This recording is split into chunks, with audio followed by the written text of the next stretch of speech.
Hello, everyone. Welcome to the Shaman's Cave. I'm Renee Baribeau, and we are here and excited. We're always excited. We are always, okay. Welcome to the Shaman's Cave, everyone. We kind of feel like we have a little bit of a topic that kind of dovetail with the topic that we talked about of judgment. And as a teacher out there, I often hear from teachers that there's somebody in their area who they feel is practicing shamanism, who's hurting clients, who they're not trained to really be doing the work. They watch students sign up for workshops with teachers who are so into ego, so into marketing, and so into feeding their own ego and making money. And it hurts them to watch innocent students who don't know any better sign up for these workshops. And what I was sharing with Renee when I brought up the topic, if it was appropriate to talk about, is in my 40 years of teaching shamanism, this has been an issue that we've all had to deal with. I remember in the 1990s, there was a practitioner who was deeply, deeply hurting people in her community to the point where she was splitting up families, and it was ugly. I won't go through it.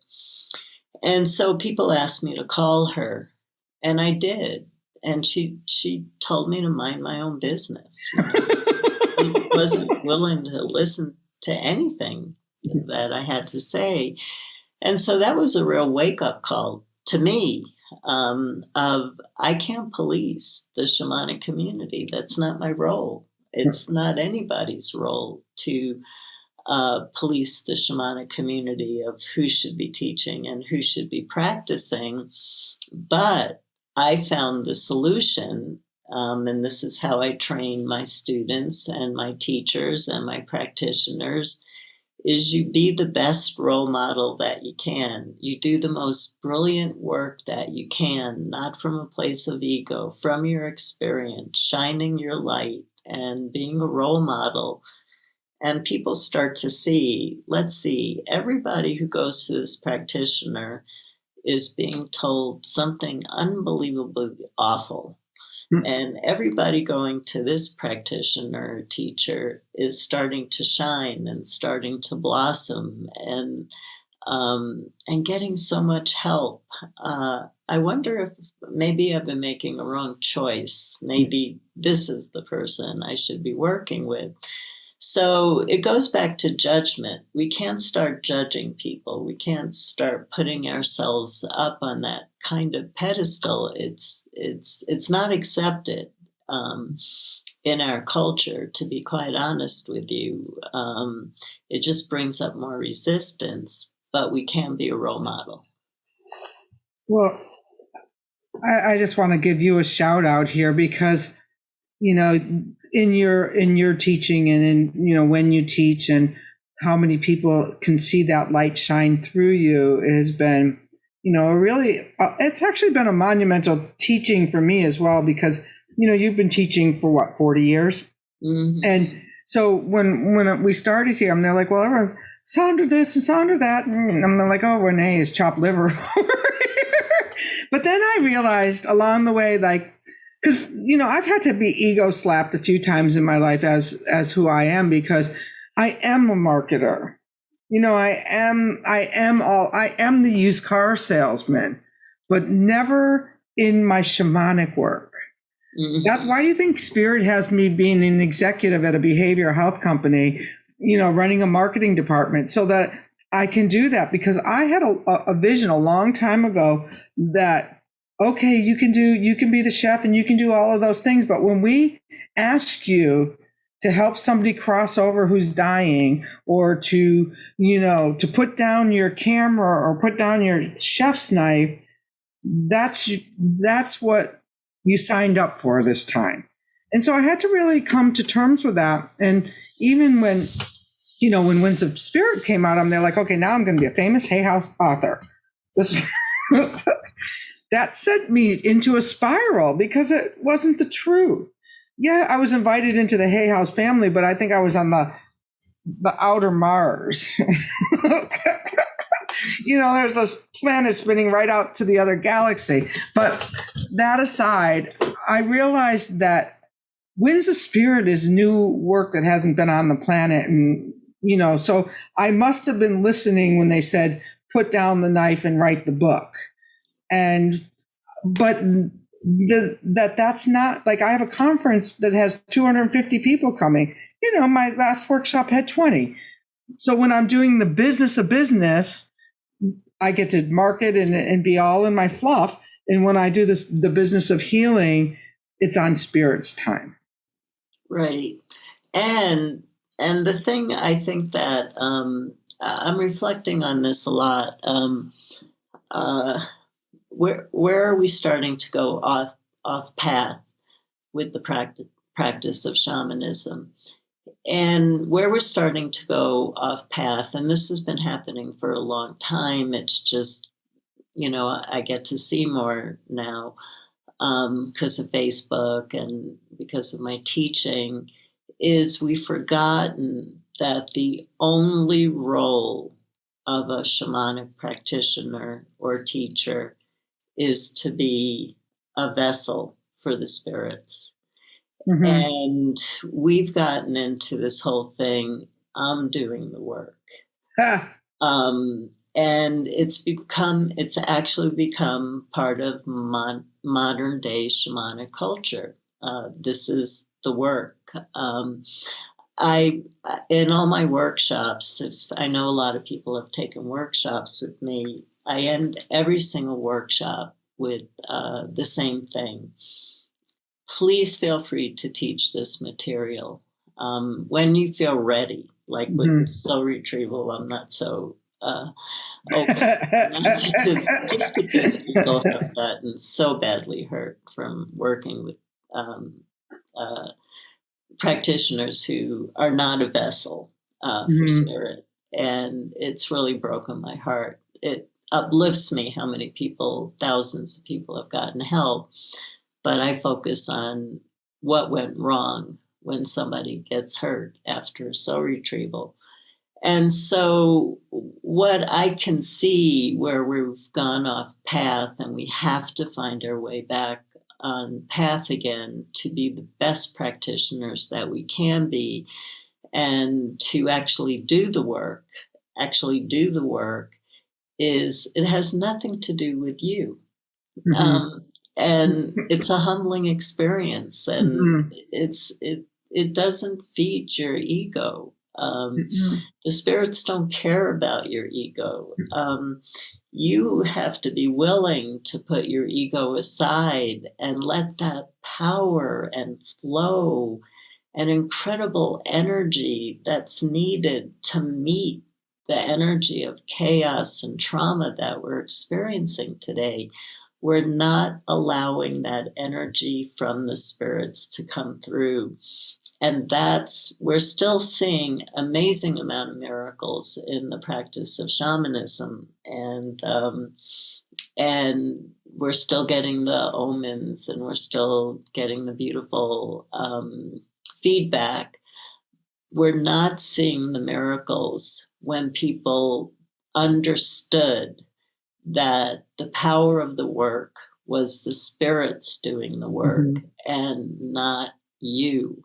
You are not useful to the spirits. You're just a vessel. And it's a humbling experience. It really is. And a lot of my work is, someone accused me of being very psychological this week, so it's probably forward on my mind, but I am really psychological because it took me when I was in my 20s and so depressed and in 30s, and I ended up in having a nervous breakdown. It was the understanding of my own projections and my own psychology and my own brokenness that was what kept me from the sunshine of my soul. That's what I think as a shamanic teacher that I offer people, is that I bring the tools to help you get clear enough so you can understand when, direct revelation is out there all the time, but if you have rose-colored glasses on it, you may not be able to interpret the information you got correctly. So I find myself as a facilitator to help people get really clear so that they know what to do when the direct revelation, which you don't need me, you don't need Sandra. Like, spirit does not need healers to heal. Right. There's instantaneous healings all the time. But what we do is help facilitate a situation where you could be more directly connected to have that. That's how and I don't know how you view your role, but that's how I view my role, is breaking down the old system like we did in the last judgment one, breaking it down so that I can absorb the sun. Right. Yeah, just to the life, the omens, the power of the universe. We're constantly being given gifts and signs, but we live in a culture where we're trying to get ahead on some level, and a lot of us ended up losing their way with the shamanic path because it became about them. Mm-hmm. It became about us and what we can do. And, I've complained about this for so many years. People take a workshop and then I get an email from them. Oh, I went to another workshop where we did this all-night ceremony and it had so much more power. And now I found out about this other workshop coming up and they do another ceremony that has so much more power. So I'm going to that. We don't stay present and we don't see the magic that's happening in our everyday life. And it's not about, I found a more powerful teacher, I found a more powerful teacher, I found a more powerful teacher. It's really, did you find a teacher with no ego? Did you find a teacher who's allowing the power of spirit to come through? And it's not about them, but it's about the work. And that's kind of got a little bit lost in our culture, and we've forgotten that we're just a hollow bone. Mm-hmm. Mircea Eliade in Shamanism, Archaic Techniques of Ecstasy, the Encyclopedia Britannica of Shamanism.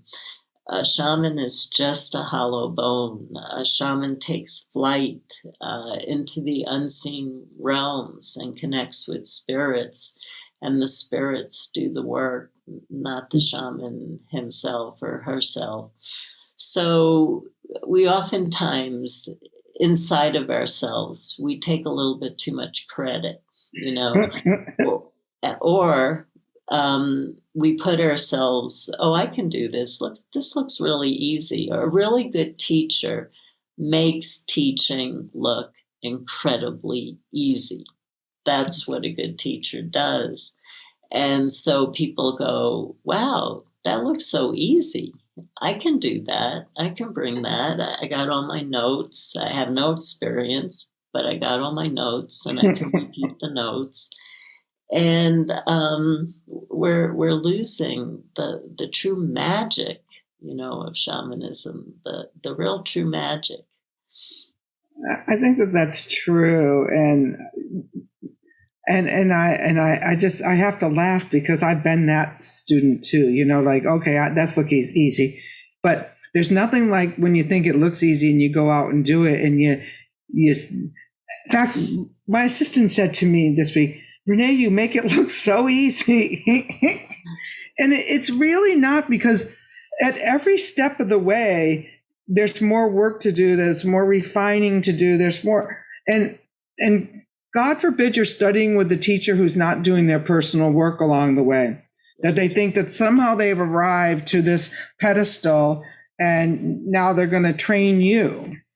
Well, that's just not that's not the way it works in the Wind Clan for sure, because like sometimes it gets really messy. Like when I cut apart my vision board too, just like I've asked you to do. And because things are going to come up for me, but I, as a teacher, it's not my responsibility to come over and, put it all over you. I come to Sandra or I come to another peer and say, listen, this is what I'm dealing with. And then they'll say, well, yeah, that's what round 2 of teaching looks like, Renee. And so you have to have that. One time, I think it was a Swami who said, the problem with Westerners, or it could have been a shaman, they all say the same thing, is that when one teacher doesn't do something that they like, then they kill the teacher and think that the next teacher is going to be better with it. Or the chasing the silver spoon of shamanism, like, oh, I studied with these people and these people and these people, and you're just not giving me what I want because they did it this way. Well, then go do it out in the woods yourself. Why are, if you're so clear that this is the way, go out in the woods and you'll get your own answers, and I'm fine with that. But that every spiritual process has the same exact steps. And so whether it's shamanism or Buddhism or whatever, you have to surrender to a power, that spirit. And then you have to clean house, and you have to keep cleaning house, and you have to clean up any of the wreckage you made. And then you have to be of service to others. So if you really want to know how your spiritual condition is how are you showing up in your community? How are you supporting other people? I'll never forget when I was in the beginning of my shamanic classes and they were talking about world issues and stuff. And I'm thinking like, oh my God, I'm in such suffering pain here. How could you be thinking about anything else but my soul retrieval? So that's when you start to shift. And when you're starting to think about other people, then you might think about wanting to teach. Mm-hmm.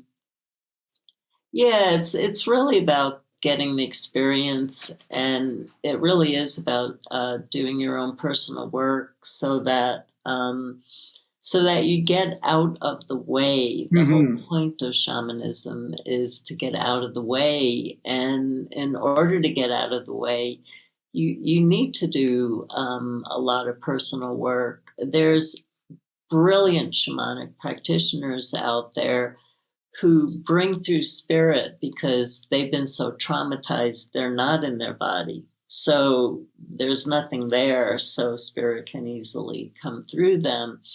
And they're some of the most, some of the practitioners who can create some of the biggest miracles that I've seen in my career. But that's not the answer. The answer isn't that I was so traumatized that I rejected my body. In shamanism is I engage in life fully. I engage in nature fully. I work with omens. I work with nature. I'm in communication with nature, and I'm part of a web of life. And when I actually do my pure shamanic journeying practices, I do my work to put my ego out of the way.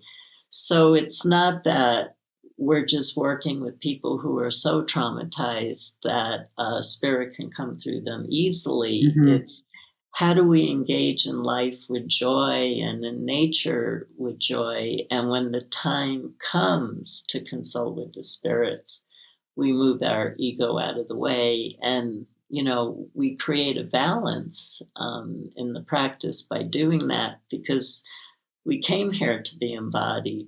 We came here to go through the traumas and the suffering, not to go away during that time, but to face them. And so we have our own personal work to do. But then when we do our work with others, can we get out of the way? Or when we consult with the spirits for ourselves, can we get out of the way? And Sandra does it one way and I do it another way. I know that for sure. Like before we got on the call, I was telling her about a month ago, I got some real good guidance and I listened, because I got out of the way, and then a miracle happened a month later, but I didn't know why they were telling me something a month ago, but I listened. Yesterday a friend wrote me and said, this is a trick I used to do. So if you don't trust yourself, this is a really great trick. So when I was first getting messages, I wouldn't trust them. I wouldn't listen to them. So a friend of mine taught me to write them down on white cards and file them in a note box. And it became a metaphorical white card in a note box over the years, but it would be like, oh, I wrote that on my white card. So actually see yourself writing something down and sticking it away in your note file so that when it comes to be true, you can know that, oh, I had that direct revelation. I took a moment to focus on it and I put it on my note card and I put it in my box. So the other day she calls me and she said, well, you can put that. Did you write that on your white card because it came true? I mean, I don't need to do it anymore, but I literally wrote things down that I got until I really started to trust what was mine and what was coming through me as spirit. Because what I realized when I started doing healing work about, I don't know, my first healing work came naturally when I was 30 and in my 20s when I started walking people to the other side. But I didn't even know what I was doing at the time. But when I first consciously started doing healing work, what I noticed is that no matter what was going on the day, as soon as I took out my rattle and moved into sacred space, I was totally present. So if you're working with somebody and you're thinking about dinner, you better get that rattle out and shake it a little bit harder or something because you're not present. Or if you remember everything 2 weeks after I do a healing on something, you weren't present, because to me that presence comes through. You give the information and then you don't need to hold on to it because it wasn't for you. Do you find that? Yeah, absolutely. I have these two gigantic folders. I still write down inspirations that come through, and I just shared. I belong to the Shamans Cave Facebook page, of course, and love it. And I also have the Shamans Are Gardeners of Energy page, where you can only post really uplifting things, just a break from, just to be able to take a break for a second and remember that there are other people who are seeing the beauty of the world instead of just seeing the dramas of the terrible dramas of what we're playing out. And I got this message the other night of place yourself back into your river. Place yourself back into your river. That's not something, that would come through, that Sandra Ingerman would come up with for herself. That was a message that came through spirit, and I posted it. And so I try to do that because the spirits are talking right now. And for me, it's more, this message came through the spirits. This message didn't come through. This is not Sandra Ingerman's message. The message came through the spirits. And that actually feels different to me. It feels different to me. It's an inspiration. It's the excitement of knowing that you're part of this bigger universe and that the universe is speaking through you. And if you listen, you have amazing messages that you can bring through, but they're not yours. They're not yours. And I that was the point I was trying to make earlier, is I ended my workshop saying, when you feel ready, please teach what you want, because this is not my work. This is the work of the spirits. I can't own it. I cannot own it. It's not mine. It's the work of the spirits. So share it, and it's just how we can move a little bit out of the division that we're in, of allowing spirit to come through us and bring through the healing energies it wants to bring through right now. and allow ourselves, those who want to make that dimensional shift out of the stuckness and the division that we're in right now. I agree. When I was reading a passage out of Winds of Spirit in the Windwork Basics a couple weeks ago, and I'm there like, who wrote this?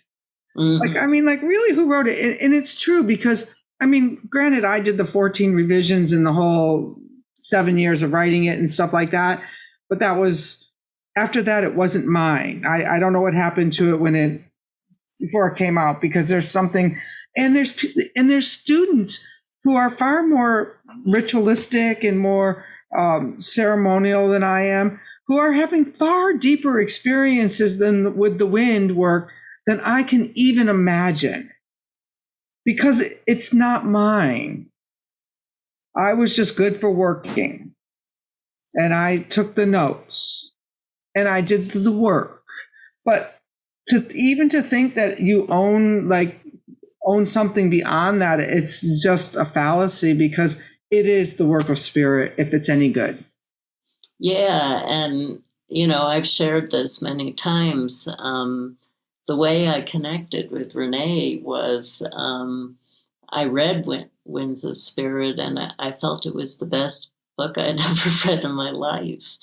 I was so touched by it. I kept saying to my husband, this is the best book I've ever read in my life.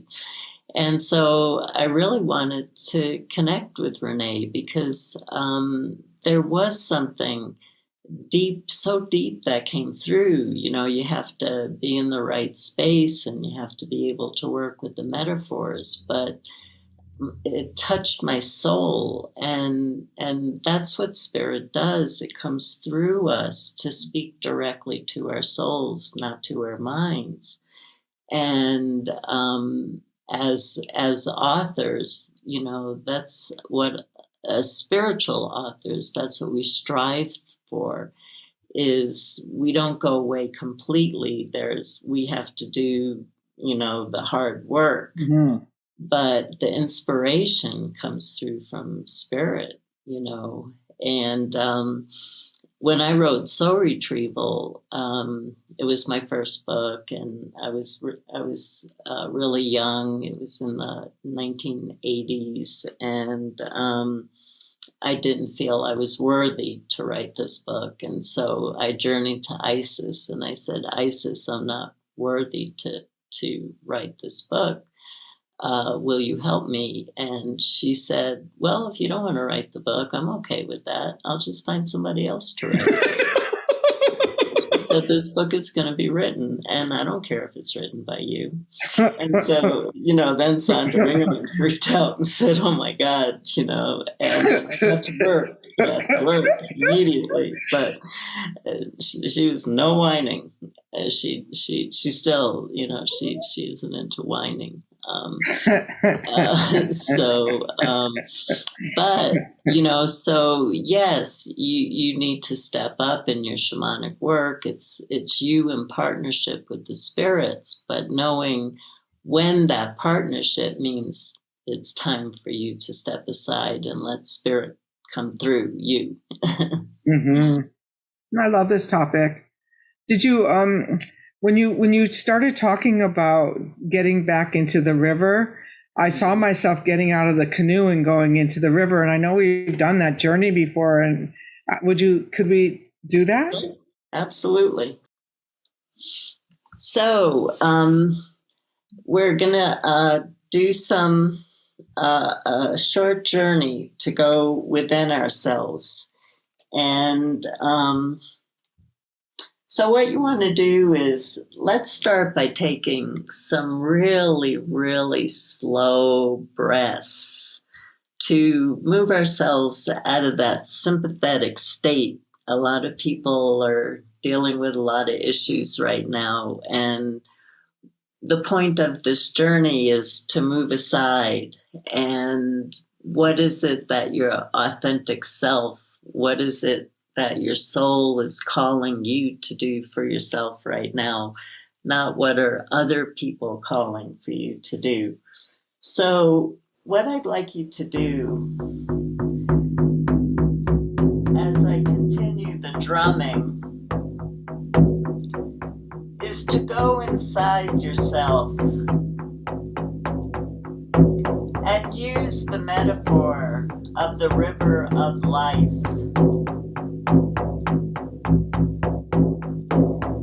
And notice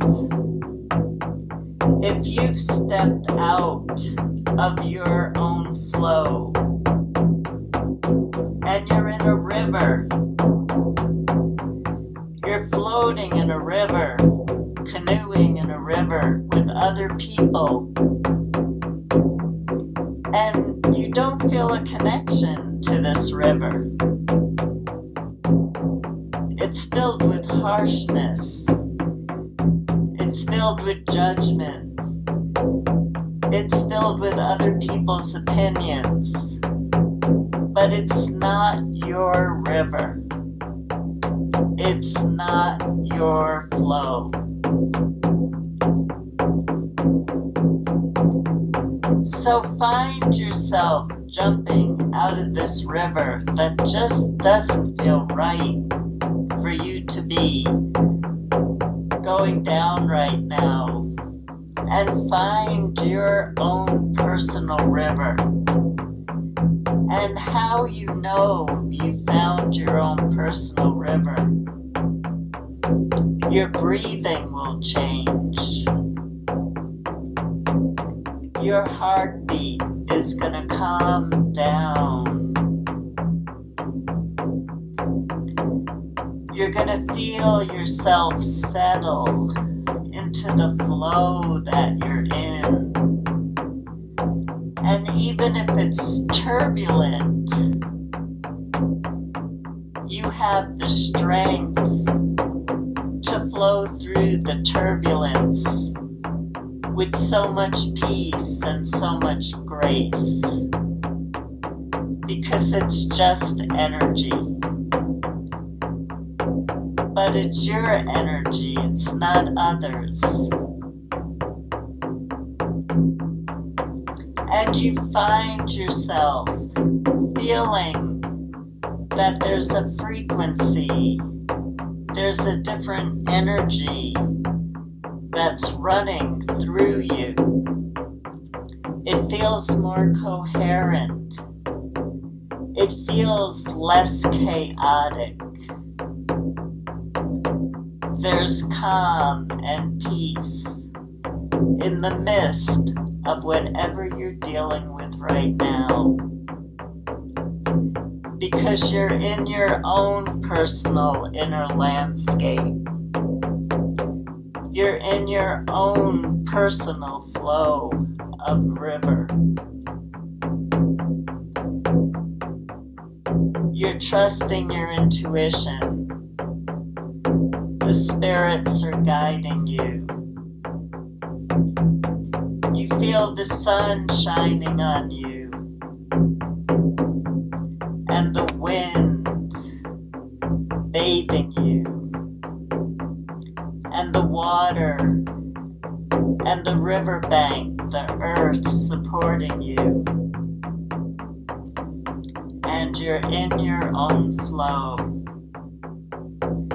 Just notice what that feels like, because that's the feeling that you want to work to attain on a daily basis. When do you step out of your flow? And how do you correct that? How do you set your intention to stay in your own flow?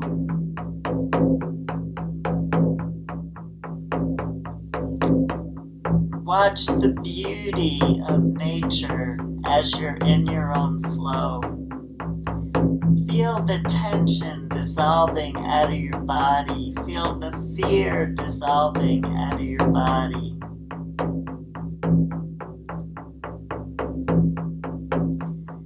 You are yourself. You are a gem of beauty that was born on this earth. have a path, a destiny that you chose a long time ago? Have you abandoned that? Open your eyes in this journey and see. Should be a different vibrancy as your frequency comes back to one that is in harmony with the frequency of the heartbeat of the earth and the flow of the water and the flow of the wind and the flow of the earth.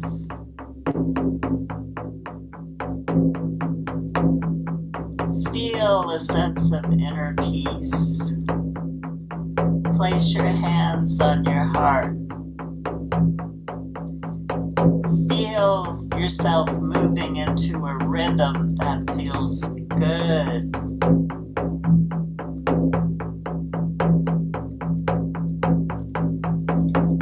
And make a decision to continue to do scans throughout the day and to just observe. Whose river are you in? Are you in your own, or did you step out into a river that takes you off your own personal path and takes you out of your own personal beauty and peace? No matter what is happening in the world, on a spiritual level, there is only inner peace.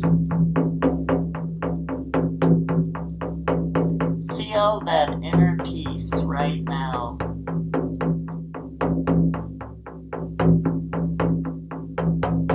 And it's time for us to end.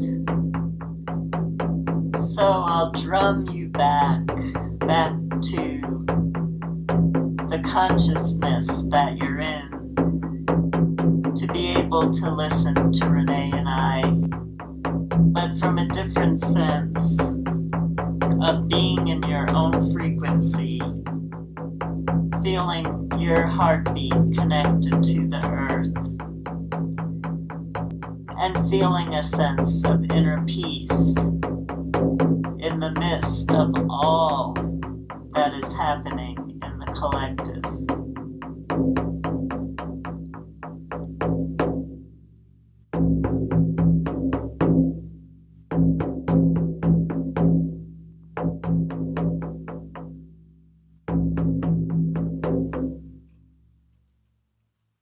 Okay, welcome back, everyone. So I hope in that short experience you were able to just even touch in for a moment that feeling of inner peace. Oh, it was great. I told you I started going like when you first mentioned it a while ago, but I was in this great river and then I was floating along and then I was given a raft. It was like, you don't even have to float, Renee, just sit on the raft. And I was like, oh, okay. Which I need because I've got a really busy week coming up. So imagine if I was floating on the raft and I didn't have to even do anything. I like that. Thank you. Yeah. So it's really important for us. We started just to, I just want to bring us into a circle so that we're not feeling that the show is just in pieces. We started last week with talking about judgment and the feeling of how we might be being judged and not living our own life. And then we talked about living today in our show, living in communities where we oftentimes see people not bringing through the strength of spirit, but more bringing through ego, but calling themselves shamanic teachers and practitioners. And so that led us into the whole issue of we are a channel of spirit. and we all have the right to our direct revelation and our connection to the divine. There's no humans that are intermediaries to your process. You are an intermediary to the divine. And that led us into, in order to be an intermediary of the divine, you have to be living in your own flow, and you have to place yourself in your own river. And then you can step aside and be a beautiful hollow bone and vessel for the light and love that the divine is sharing with all of us and the whole planet right now. And you're part of that because you're bringing through the divine if you're in your own flow. So I hope that brought us full circle. And absolutely. And that's what happened in the show. When Sandra started talking about being in the river, I had a direct revelation of, oh, we need to do the river journey. And so I brought it back around, and then we did that. So that's how it works, that you have a plan and you're open enough to let Spirit's plan come in so that you can weave it all back around and say, oh, yeah, that makes sense. Absolutely. Yeah. And so we did it brilliantly without even knowing, because Isis was probably here reminding us. I don't know. Someone came through and said that journey would be really good. And you know, that other place where with all of that chaos and stuff, that first river you put us into, or I was in, was full of pollution and bottles and cans and papers and all of that. So then I had to swim over to this other place and just to know that, to be able to sort out that that's not mine. That's not my river. And to get into the flow of it, and to remember the teachers are going to piss you off. Yeah, absolutely.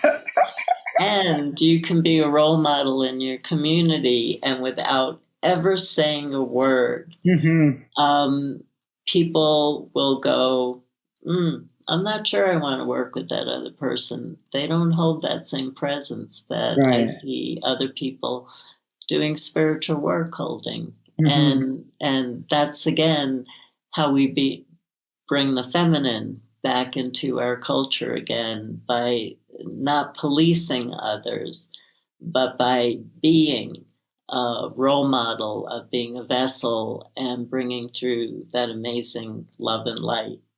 So we're so grateful to all of you for all that you bring to the show, invisibly or visibly through Facebook, but through your energy, through your words, and through pushing that subscribe button and on shamanstv.com. And we'd love to hear more about the actual journeys that we do on Facebook. So if people are called to share more, that would be really beautiful. More journey work, less social media memes. All right. Well, thank you all. And follow us over at Shamans TV. We'll see you next week. And we are happy to be here, sitting here with you. Blessings.